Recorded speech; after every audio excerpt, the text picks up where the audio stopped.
অবশেষে পেট্রাপোল সীমান্তে আমদানি রফতানি শুরু হলো। গত 3 দিন ধরে পেট্রাপোল সীমান্তে বন্ধ ছিল পণ্য পরিবহন। বুধবার নোম্যান্সল্যান্ডে দুদেশের মধ্যে বৈঠক হয়, তারপরে আজ সকাল থেকে পেট্রাপোলে শুরু হয়েছে আমদানি রফতানি। অনিরুদ্ধ থেকে আরো বিশদে জানবো। অনিরুদ্ধ, সকাল থেকেই রফতানির যে ট্রাক যাচ্ছে বা আমদানি ট্রাক আসছে, সেই ছবিটা কি আবার সেই পুরনো চেনা ছবি ধরা পড়ছে? আমি তোমাকে জানিয়ে রাখছি যে বাংলাদেশের অশান্তির কারণে গত সোমবার দুপুরের পর থেকে বন্ধ হয়েছিল আমদানি রপ্তানি। এই 3 দিন আমদানি রপ্তানি বন্ধ থাকার ফলে পেট্রাপোল সূত্রে যেটা খবর, যে প্রায় প্রতিদিন বা পেট্রাপোল বন্দর দিয়ে 150 কোটি টাকার ব্যবসা হয়ে থাকে। যদি ধরা হয় তো 3 দিন, তাহলে 450 কোটি টাকার ক্ষতির মুখে কিন্তু ইতিমধ্যেই আমদানি রপ্তানি ব্যবসায় কিন্তু পড়েছে ব্যবসায়ীরা।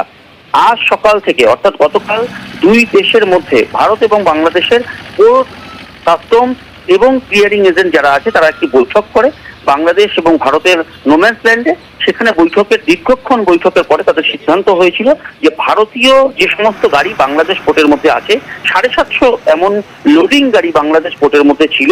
ভারতের থেকে প্রস্তাব দেওয়া হয়েছিল সেই গাড়ির মধ্যে কিছু গাড়ি অর্থাৎ 1 থেকে 150 গাড়ি ফাঁকা করে অর্থাৎ খালি করে সেখানে আনলোড করে যদি ফেরানো হয়, তাহলে এই আমদানি রপ্তানি ব্যবসা আবার নতুন করে শুরু করা হবে, তেমনই বলা হয়েছিল ভারতের তরফ থেকে। ঠিক তেমনই গতকাল বিকেল থেকে ফাঁকা গাড়ি আসতে শুরু করে বাংলাদেশের দিক থেকে, এবং তার ফলপ্রসূ অনুসারে আজ সকাল থেকে পেট্রাপোল বন্দর দিয়ে শুরু হলো আমদানি রপ্তানি। এ বিষয়ে পেট্রাপোল ক্লিয়ারিং এজেন্ট সম্পাদক কার্তিক চক্রবর্তী জানিয়েছেন যে ব্যাপক ক্ষতির মুখে ব্যবসায়ীরা পড়েছিল, এবং আজ সকাল থেকে এই যে আমদানি রপ্তানি শুরু হলো, এ আগের মতন অর্থাৎ কোনো আগের দিনে যে অবস্থান ছিল, এখান থেকে 350 ট্রাক যেত বাংলাদেশে এবং বাংলাদেশ থেকে 150 ট্রাক আসতো, ঠিক তেমনই বিজনেস হবে বলে তিনি জানিয়েছেন।